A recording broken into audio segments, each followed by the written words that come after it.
Hello and welcome back to Fast Fridays. Today we're going to be talking about all the different ways that you can zoom inside of Davinci Resolve. This is going to be zooming that helps you to work on your stuff, not like zooming inside of an edit. There are all kinds of different ways to zoom in Resolve, so let's jump into this.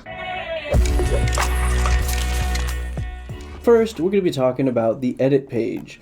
And the way that you zoom up here in your actual preview window is just with your scroll wheel. So don't hold any keys on your keyboard, just scroll in, scroll out. If you need to move around in there, go ahead and hold that middle mouse button down, like click it, and then you can drag that around.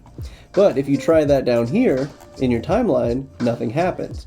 We need to hold Alt and then zoom, and we'll zoom in on this playhead. So if I back out and I move the playhead over here and I hold Alt and I zoom in, we zoom in right around that playhead.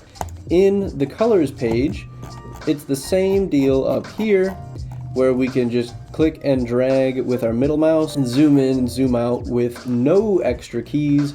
If we hold Alt while we scroll up here, we move it from left to right, and if we hold Control while we scroll up here, it goes up and down. So you can drag it, or you can move it with Control or Alt, and you can zoom with just your scroll wheel and then move it around like that. And last but not least, we will check out Fusion. If you just use your scroll wheel up here in the viewer window on Fusion, you scroll up and down. If you hold Alt and scroll, nothing happens.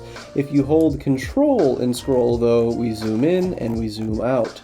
We can drag it around with that middle mouse the same way as all the other ones, but in this one it's Control to zoom, and it's the same down here. If you just scroll in your node web, you go up and down. If you hold Alt and scroll, nothing happens, and if you hold Control and scroll, you zoom in and you zoom out. You can also click middle mouse and drag this around.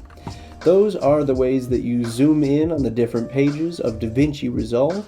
Hopefully this helps you edit a little bit quicker, little bit of a polish on your workflow there, and I will see you next Thursday at 6 a.m. for the next installment of all of these Davinci Resolve tutorials. I'll see you then.